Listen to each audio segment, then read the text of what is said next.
അടുത്തിടെ സൗദി അറേബ്യയിലേക്ക് താമസം മാറിയ വ്യക്തിയാണോ നിങ്ങൾ? എങ്കിൽ നിങ്ങളുടെ അഡ്രസ് നാഷണൽ അഡ്രസ് സിസ്റ്റത്തിൽ രജിസ്റ്റർ ചെയ്യുന്നത് ഏറെ പ്രാധാന്യമേറിയ കാര്യമാണ്. സൗജന്യമായി ചെയ്യാൻ കഴിയുന്ന ഈ നടപടിക്രമം സൗദിയിലെ ദൈനംദിന ജീവിതത്തിൽ ഏറെ നിർണായകമാണ്. നിങ്ങൾ ഒരു ബാങ്ക് അക്കൗണ്ട് ഓപ്പൺ ചെയ്യുകയോ അല്ലെങ്കിൽ ഇക്കാമ, ഡ്രൈവിംഗ് ലൈസൻസ് പോലെയുള്ള പ്രധാനപ്പെട്ട രേഖകളുടെ ഡെലിവറിക്കായി കാത്തിരിക്കുകയോ ചെയ്യുകയാണെങ്കിൽ നാഷണൽ അഡ്രസ് ഉണ്ടായിരിക്കുന്നത് നിർബന്ധമാണ്.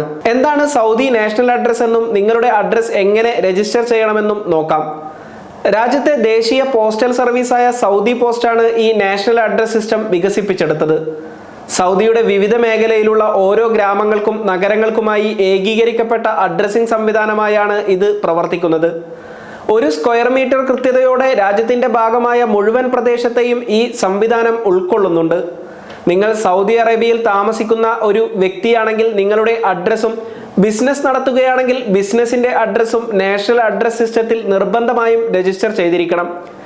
Building number, street, neighbourhood, city, postal code അല്ലെങ്കിൽ സിപ്പ് കോഡ്, അഡീഷണൽ നമ്പർ തുടങ്ങിയ 6 കാര്യങ്ങളാണ് നാഷണൽ അഡ്രസ്സിംഗ് സിസ്റ്റത്തിന്റെ ഭാഗമായുള്ളത്.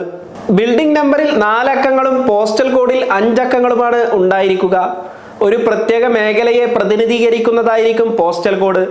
സൗദി പോസ്റ്റിന്റെ SPLonline.com.sa/en എന്ന വെബ്സൈറ്റ് വഴിയും അബ്ഷീർ വെബ്സൈറ്റ് വഴിയും നിങ്ങളുടെ അഡ്രസ് നാഷണൽ അഡ്രസ്സിംഗ് സിസ്റ്റത്തിൽ രജിസ്റ്റർ ചെയ്യാനാകും.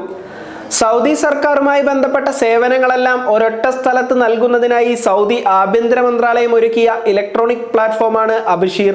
അബ്ഷീർ പ്ലാറ്റ്ഫോം ഉപയോഗിച്ച് എങ്ങനെയാണ് അഡ്രസ് രജിസ്റ്റർ ചെയ്യുന്നത് എന്ന് നോക്കാം. abshir.sa എന്ന വെബ്സൈറ്റ് സന്ദർശിച്ച് നിങ്ങളുടെ യൂസർ നെയിമും പാസ്വേഡും ഉപയോഗിച്ച് ലോഗിൻ ചെയ്യണം. ലോഗിൻ ചെയ്താൽ തുറന്നു വരുന്ന ഡാഷ്ബോർഡിൽ മൈ സർവീസസ് എന്ന ഭാഗത്ത് ക്ലിക്ക് ചെയ്ത് ജനറൽ സർവീസസ് എന്ന ഓപ്ഷൻ തിരഞ്ഞെടുക്കണം. ശേഷം നാഷണൽ അഡ്രസ് സർവീസ് എന്ന ഓപ്ഷന് കീഴിലുള്ള രജിസ്റ്റർ ന്യൂ നാഷണൽ അഡ്രസ് സേവനത്തിൽ ക്ലിക്ക് ചെയ്താൽ വിവരങ്ങൾ നൽകാൻ നിങ്ങളോട് ആവശ്യപ്പെടും.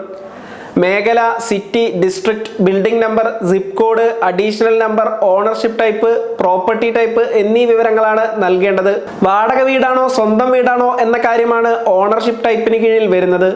വില്ലയിലാണോ ഫ്ലാറ്റിലാണോ താമസിക്കുന്നത് എന്ന കാര്യം സ്ഥിരീകരിക്കുന്നതിന് വേണ്ടിയുള്ളതാണ് പ്രോപ്പർട്ടി ടൈപ്പ് എന്ന ഭാഗം. ഇനി നിങ്ങൾ നൽകിയ വിവരങ്ങൾ കൃത്യമാണെന്ന് സ്ഥിരീകരിക്കുന്നതിനും പ്രൈവസി പോളിസി അംഗീകരിക്കുന്നതിനും വേണ്ടിയുള്ള ചെക്ക് ബോക്സുകളിൽ ടിക്ക് ചെയ്ത് സേവ് ചെയ്യണം. ഈ നടപടിക്രമങ്ങളെല്ലാം പൂർത്തിയായി കഴിഞ്ഞാൽ നിങ്ങളുടെ നാഷണൽ അഡ്രസ് അബ്ഷീർ അക്കൗണ്ടുമായി ലിങ്ക് ചെയ്യപ്പെടും. ലിങ്കിങ് പൂർത്തിയായാൽ ആവശ്യമായ രേഖകളും മറ്റും നിങ്ങളുടെ കയ്യിലേക്ക് എത്താൻ ഈ അഡ്രസ് ഉപയോഗിക്കാം. സൗദിയിലെ അഡ്രസ് ആവശ്യമുള്ള സ്ഥലങ്ങളിലെല്ലാം ഇത് നൽകുകയും ചെയ്യാം.